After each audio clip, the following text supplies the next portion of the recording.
आज हम लोग पढ़ेंगे गाउस के नियम से समरूप आवेशित अचालक गोले के कारण, कौन सा गोला है, अचालक गोला है, के कारण क्या करनी है, विद्युत क्षेत्र के तीव्रता के मान की गणना करनी है। इस टॉपिक के आधार पर आप एग्जाम्पल नंबर 2.16 सोल्व कर पाएंगे। इससे रिलेटेड कोई न्यूमेरिकल आपकी बुक में नहीं है और ये एग्जाम्पल ऑलरेडी अपने यूट्यूब चैनल के ऊपर अपलोड कर दिया गया है। इसके जो नोट्स हैं वो नीचे डिस्क्रिप्शन में PDF का लिंक रख दूंगा, आप वहाँ से डाउनलोड कर सकते हैं आपके पास। अब देखिए अचालक गोले के कारण किस प्रकार से विद्युत क्षेत्र की तीव्रता के मान की गणना की जाएगी आपके पास। तो चूंकि ये कौन सा गोला है, अचालक गोलों के कारण जो आवेश होता है वो आवेश कहाँ होगा, संपूर्ण आयतन में। ये बात इंपॉर्टेंट है। चालक होता तो पृष्ठ पे आ जाता है, अचालक गोला होता है तो आवेश जहाँ देते हैं वहीं रखा होता है, क्योंकि अचालक के अंदर आवेश गति नहीं कर सकता, तो कितना ही प्रतिकर्षण बल लगे आवेश खिसक नहीं सकता, इसलिए जहाँ रखा गया है वहीं रहेगा। जबकि चालकों में प्रतिकर्षण के कारण गति कर पाता है, इसलिए वो कहाँ मिलता है हमें, सतह के ऊपर। तो इसके भी 4 केस हैं, वही जैसे हमने चालक में पढ़े थे। तो पहला केस क्या है, जब बिंदु P गोले के बाहर स्थित हो, बाहर स्थित हो। इसकी त्रिज्या कितनी मान ली गई है, कैपिटल R, केंद्र बिंदु O। ये केंद्र O से स्मॉल r दूरी पे बाहर की ओर बिंदु क्या है, P, अर्थात स्मॉल r बड़ा होगा किससे, कैपिटल R से। गाउस के नियम से ज्ञात करना है, तो सबसे पहले हम गाउस का नियम लिखेंगे जो मॉडिफाइड फॉर्म है। Close integration of E vector dot dA vector equal to कितना होगा, समीशन Q बट्टे में कितना, एप्सिलॉन नॉट। अब इस P बिंदु पे सबसे पहले गाउस का नियम लगाना आपको आना चाहिए। तो सबसे पहले आपको क्या करना पड़ेगा, एक बंद गाउसीय पृष्ठ लेना पड़ेगा। और अगर वस्तु गोलाकार है तो उसका जो बंद गाउसीय पृष्ठ होता है वो भी कैसा बनता है, गोलाकार। तो ये मैंने गोलाकार P बिंदु से गुजरता हुआ हमने क्या बना दिया, एक बंद गाउसीय पृष्ठ। पहला काम हो गया। दूसरा, जिस बिंदु पे विद्युत क्षेत्र ज्ञात करना है वहाँ पे क्या बताओगे, विद्युत क्षेत्र की दिशा। तो हमें बिंदु P पे ज्ञात करना है विद्युत क्षेत्र। बिंदु P के पीछे जो आवेश हैं वो आवेश कैसे हैं, कौन से प्रकृति के हैं, धनात्मक के ऋणात्मक। चूंकि धनात्मक प्रकृति के हैं तो विद्युत बल रेखा किधर होती है, लंबवत है बाहर की ओर। तो विद्युत क्षेत्र की दिशा क्या होगी, लंबवत है बाहर की ओर। फिर क्या बताएंगे आप लोग, सदिश क्षेत्रफल। तो सदिश क्षेत्रफल कैसे बनाते हैं, बिंदु P जो है वो समतल पृष्ठ है कि वक्रीय पृष्ठ है। ये बिंदु P जो है ये क्या है आपके पास, एक वक्रीय पृष्ठ। इस वक्रीय पृष्ठ पे क्या बनाएंगे, एक स्पर्श रेखा, और स्पर्श रेखा का लंबवत बाहर की ओर घटक क्या कहलाएगा, सदिश क्षेत्रफल। तो आपने देखा कि E वेक्टर और DA वेक्टर दोनों के मध्य थीटा कितना बन रहा है, 0 डिग्री। समीशन Q क्या होता है, समीशन Q होता है बंद गाउसीय पृष्ठ के अंदर कुल आवेश। तो ये रहा हमारा बंद गाउसीय पृष्ठ, इसके अंदर जो कुल आवेश है वो कितना है, Q है, अर्थात यहाँ समीशन Q का मान कितना है, Q। बस सोल्व करना स्टार्ट करिए। कितने सदिश क्षेत्रफल आए, 1। समाकलन भी कितनी बार करेंगे, 1 बार कर देंगे। समाकलन ऑफ E dA, ये डॉट हटाऊंगा, क्या आएगा, कॉस, और थीटा कितना बन रहा है, 0 डिग्री, बराबर समीशन Q। समीशन Q का मान कितना है, Q बटे में क्या, एप्सिलॉन नॉट। कॉस 0 डिग्री कितना होता है, 1। केवल क्या बचेगा आपके पास, E dA बराबर Q बटे में क्या, एप्सिलॉन नॉट। E जो है वो DA के रेस्पेक्ट में क्या है, कांस्टेंट बाहर आ जाएगा, तो क्या बचेगा, 1 DA Q बट्टे में क्या, एप्सिलॉन नॉट। 1 DA का समाकलन क्या होता है, A, तो ये क्या बन जाएगा, E A बराबर Q बट्टे में एप्सिलॉन नॉट। और A क्या होता है, गाउसीय पृष्ठ का क्षेत्रफल कितना है, 4 पाई R स्क्वायर। देखिए गाउसीय पृष्ठ की त्रिज्या कितनी है, R, और ये गोलाकार है, गोले का क्षेत्रफल क्या होता है, 4 पाई R स्क्वायर। A का मान रख दोगे E 4 पाई R स्क्वायर Q बट्टे में क्या, एप्सिलॉन नॉट।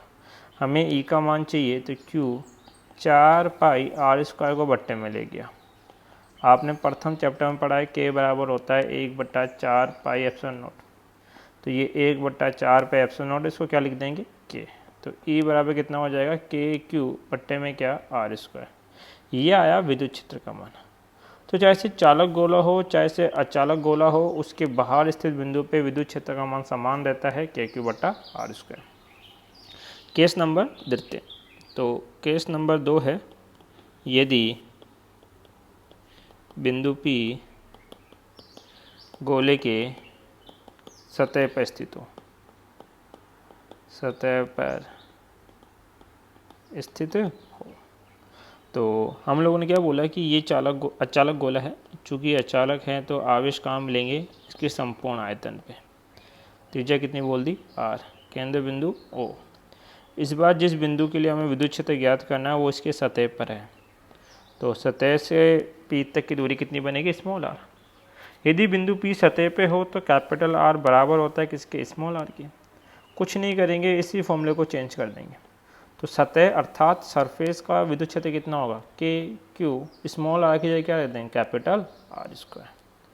अब जो महत्वपूर्ण है, जो सीखना है आपको रियलिटी के अंदर, इस टॉपिक के अंदर, वो ये बिंदु है। यदि बिंदु P गोले के अंदर स्थित हो, कहाँ स्थित हो, अंदर स्थित हो। ध्यान दीजिए, ये कौन आपके पास, अचालक गोले के कारण जो आवेश होंगे वो क्या होंगे, संपूर्ण आयतन में। इस अचालक गोले की त्रिज्या कितनी मान ली, r, केंद्र बिंदु O। अब बोल रहे हैं कि केंद्र O से स्मॉल r दूरी पे अंदर की ओर बिंदु क्या है, P। आपको इस बिंदु P के लिए क्या ज्ञात करना है, हमें इस P के लिए विद्युत क्षेत्र का मान ज्ञात करना है। तो सबसे पहले क्या करेंगे, गाउस का नियम लिखेंगे।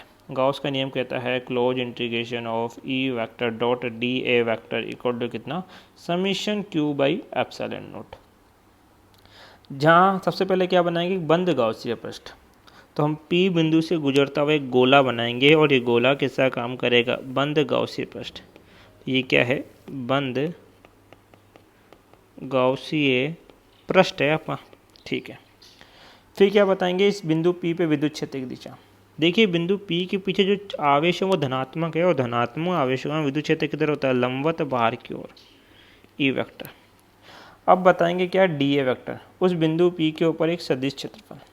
तो जो बिंदु P है वो वक्रीय पृष्ठ है, तो वहाँ पे क्या बनाएंगे, एक स्पर्श रेखा, और स्पर्श रेखा का लंबवत बाहर की ओर घटक क्या कहलाएगा, सदिश क्षेत्रफल। अब चूंकि सदिश क्षेत्रफल और विद्युत क्षेत्र दोनों समान दिशा में है तो इनके मध्य का थीटा कितना बनेगा, 0 डिग्री। फिर आता समीशन Q। अब ये महत्वपूर्ण है, समीशन Q क्या है, गाउसीय पृष्ठ के अंदर का कुल आवेश, गाउसीय पृष्ठ के अंदर का कुल आवेश, कुल आवेश। देखो वैसे तो इस पूरे गोले का कुल आवेश कितना है, Q, लेकिन ये जो गाउसीय पृष्ठ आपने माना है, क्या इसके अंदर भी कुल आवेश Q ही होगा क्या, सोच के देखो, नहीं होगा। Q तो पूरे गोले का है, इसके अंदर जो गाउसीय पृष्ठ है उसके अंदर जो आवेश होगा वो Q से क्या होगा, कम होगा। तो कितना होगा वही तो हमें ज्ञात करना है यहाँ पे। वो कैसे ज्ञात करेंगे, वो कंसेप्ट एक छोटा सा, मैं एक जनरल सा एग्जांपल दे रहा हूँ, उस एग्जांपल को मैं एज इट इज अप्लाई करूँगा तो आपको अंदर वाले गोले का जो गाउसीय पृष्ठ है उसका आवेश आ जाएगा। कंसेप्ट को समझना, मैंने एक गोला लिया जिसकी त्रिज्या कितनी है, r। बोला कि इस गोले का आयतन है कितना, 10 मीटर क्यूब। ध्यान रखना कितना है, 10 मीटर क्यूब। इस गोले में मान लीजिए पानी भरा है, क्या भरा है, पानी का तो आयतन भी होता है।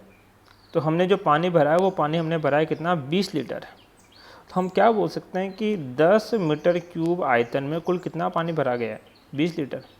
तो इकाई आयतन में कितना भरा गया होगा, 20 लीटर बटा 10, अर्थात 2 लीटर पर मीटर क्यूब। इसका मतलब है 1 मीटर क्यूब आयतन में कितना पानी आता है, 2 लीटर पानी आता है। उसके बाद मैं क्या कह रहा हूँ कि इसके अंदर एक और गोला है, और इस गोले का आयतन है कितना, 4 मीटर क्यूब। तो बताओ इस गोले में कितना पानी होगा। तो आपको ये बात पता है कि 1 मीटर क्यूब में 2 लीटर आता है, तो 4 मीटर क्यूब में कितना आएगा।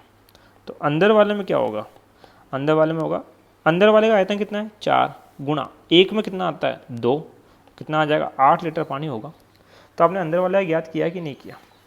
देखो इसको ऐसे भी समझ सकते हो कि आपके पास मान लीजिए 10 रुपये हैं, 10 रुपये की 20 टॉफ़ी आती है, तो 1 रुपये कितनी आएगी, 2 टॉफ़ी, 20 बटा 10, अर्थात 1 रुपये की 2 टॉफ़ी आ रही है।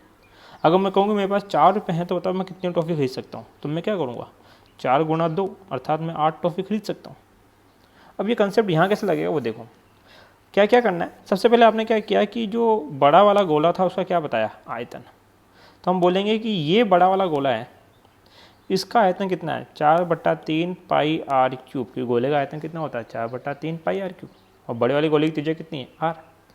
और इस बड़े वाले गोले के अंदर क्या भरा था, यहाँ तो पानी भरा था, लेकिन यहाँ कौन भरा है आवेश, कितना आवेश भरा है क्यू। तो हम बोल सकते हैं 4/3 पाई आर क्यूब आयतन में कितना आवेश भरा गया है क्यू। इकाई आयतन में कितना भरोगे Q/4/3 पाई आर क्यूब। ये किसका मान है इकाई, अर्थात एक में इतना भरा है। फिर मैंने क्या बताया अंदर वाले गोले का आयतन, अर्थात अब आप क्या करोगे इस अंदर वाले गोले का आयतन निकालोगे। तो अंदर वाले गोले का आयतन कितना होगा 4/3 pi small r cube. Clear है।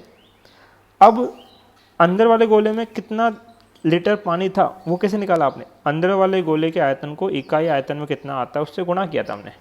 तो हम क्या करेंगे अंदर वाले गोले के अंदर कितना आवेश है समीशन क्यू, वो कैसे निकालेंगे, अंदर वाले गोले के आयतन को गुणा करेंगे इकाई आयतन में कितना आता है क्यू बट्टे में 4/3 पाई कैपिटल आर क्यूब। 4/3 पाई से 4/3 पाई कैंसिल आउट हो गया, तो समीशन क्यू कितना हो जाएगा q small r cube upon capital are cube. बस यही निकालना आपको इस टॉपिक में आना चाहिए, बाकी तो जो अब तक हम लोग करते हैं वही करना आपको। तो अगर ये बात समझ में नहीं आई तो वीडियो को पीछे वापस रिवाइंड करके फिर से देखना, बात जरूर समझ में आएगी आपके।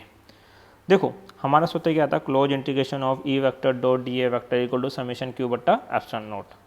तो close integration of E vector dot d A vector equal to summation q बट्टे में क्या एप्सिलॉन नॉट।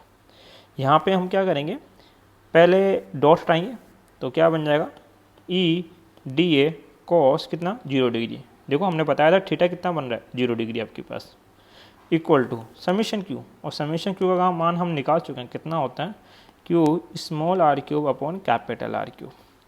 कोस 0 डिग्री 1 होता है तो क्या बचेगा समाकलन ऑफ ई डी ए बराबर कितना q small r cube upon capital are cube. यहाँ पे ई कांस्टेंट है बाहर आ जाएगा, क्या बचेगा 1 डी ए बराबर q small r cube upon capital are cube आपके पास है। 1 डी ए का समाकलन कितना होता है ए बराबर q small r cube upon capital are cube. और ए क्या होता है गाउसियन पृष्ठ का क्षेत्रफल, गाउसियन पृष्ठ का क्षेत्रफल जो कितना है यहाँ पे 4 पाई स्मॉल आर स्क्वायर है। फिर गाउसियन पृष्ठ कैसा था गोलाकार, तो ई ए का मान रख दो 4 pi small r square q small r cube upon capital are cube, काटा एक आर बच जाएगा। तो ई बराबर कितना हो गया क्यू, अच्छा एक मैं गलती करता जा रहा हूँ, ये एप्सिलॉन नॉट है तो यहाँ पे भी क्या चलेगा एप्सिलॉन नॉट, यहाँ पे भी एप्सिलॉन नॉट, यहाँ पे भी एप्सिलॉन नॉट, यहाँ पे भी एप्सिलॉन नॉट, इस पे भी एप्सिलॉन नॉट आपके पास है। तो क्यू बट्टे में 4 पाई नीचे आएगा 4 pi epsilon naught r cube small r. आपने के का मान पढ़ा है 1/4 पाई एप्सिलॉन नॉट होता है, तो ई बराबर कितना हो जाएगा ये 1/4 पाई एप्सिलॉन नॉट ही तो है, के क्यू स्मॉल आर बट्टा कैपिटल आर क्यूब। ये इसके इनसाइड का क्या है विद्युत क्षेत्र, तो हम बोल सकते हैं कि जो अंदर का विद्युत क्षेत्र होता है वो दूरी के मान के साथ क्या होता है समानुपाती। तो स्मॉल आर के साथ कैसा संबंध रखता है समानुपाती का। मान लीजिए आप कहाँ पे आ गए हो केंद्र पर हो, तो यदि ये अचालक गोला है बिंदु ओ है और पी भी इसी पे आ जाए, मतलब ओ और पी जिस पे हमें ज्ञात करना वो केंद्र पे हो, तो ओ पी के मध्य की दूरी कितनी होगी 0। इस सूत्र में r का मान 0 रखोगे तो केंद्र का विद्युत क्षेत्र भी कितना आएगा 0।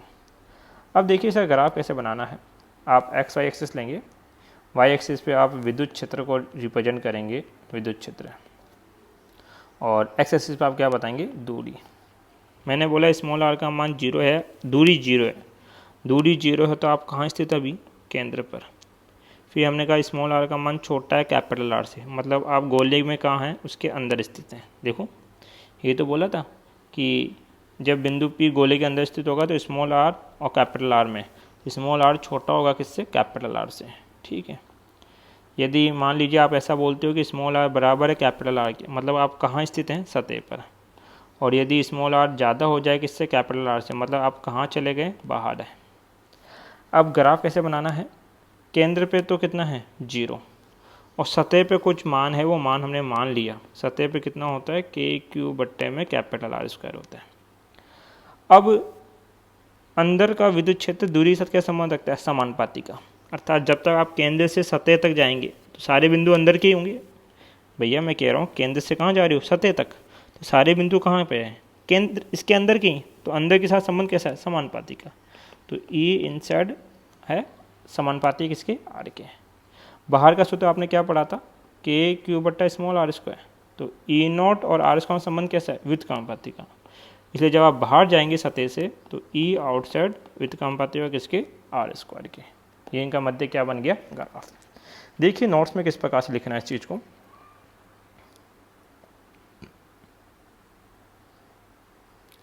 देखो क्या बोला हमने, माना एक कैपिटल आर त्रिज्या का समरूप आवेशित अचालक गोला है। एक कैपिटल आर त्रिज्या क्या है, समरूप आवेशित अचालक गोला है, जिस पे कितना आवेश है, क्यू, तथा इस गोले का आयतन कितना है, 4/3 पाई। तो गोले के आयतन का आवेश घनत्व कितना लिखा जाएगा पास, मतलब इकाई आयतन में कितना आवेश आएगा, वो होता है आवेश घनत्व, आयतन आवेश घनत्व, अर्थात क्यू बट्टे में 4/3 पाई आर क्यूब है। वही 3 केस हम पढ़ेंगे जब बिंदु पी गोले के कहाँ स्थित हो, बाहर। तो बिंदु पी से गुजरता हुआ आप क्या बना दोगे, गाउसीय पृष्ठ, विद्युत क्षेत्र बाहर की ओर, डी ए वेक्टर भी इसी दिशा में, इसलिए इनके मध्य थीटा कितना बनेगा, 0। गाउस का नियम आप लोग लिखेंगे, गाउस का नियम क्या होता है, close integration of E vector dot d A vector equal to कितना होगा, क्यू बट्टे में क्या, एप्सिलॉन नॉट। डॉट हटाएंगे cos 0 डिग्री आएगा, ई कांस्टेंट है बाहर चला जाएगा।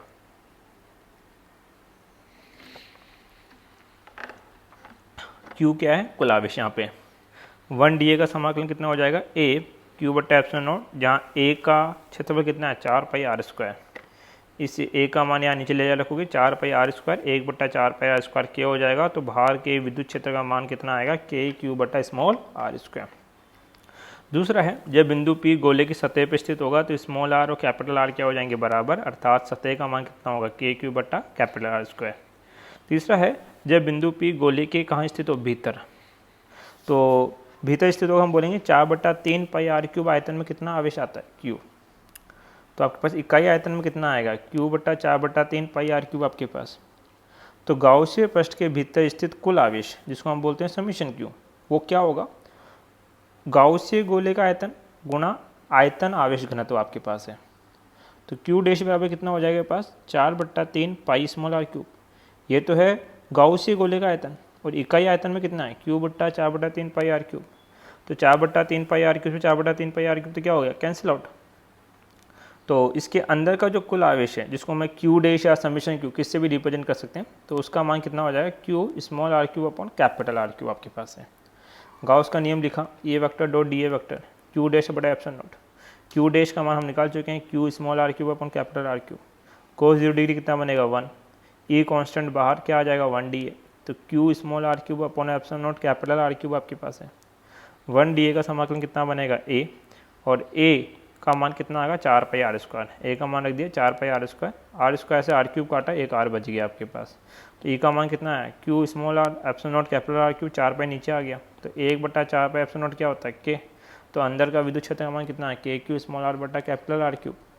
यदि बिंदु कहाँ पे हो, केंद्र पे, तो स्मॉल आर का मान कितना होगा, 0, इसलिए केंद्र पे विद्युत क्षेत्र का मान भी कितना आएगा, 0। तो आर बराबर 0 मतलब आप कहाँ पे हो, केंद्र पे। स्मॉल आर छोटा है कैपिटल आर से, अर्थात आप कहाँ पे हो अभी, अंदर। स्मॉल आर बराबर है किसके, कैपिटल आर के, तो आप कहाँ लिखोगे, सतह पर। स्मॉल आर बड़ा है कैपिटल आर से, मतलब आप कहाँ आ गए, बाहर। ठीक है, यहाँ पे ई सरफेस यहाँ तक संबंध कैसा, समानुपाती का, सीधी रेखा। और जैसे सतह से बाहर जाएंगे ग्राफ पे चलेगा डिक्रीजिंग, क्योंकि संबंध कैसा आ जाता है, वित्त का अनुपाती का। Thank you.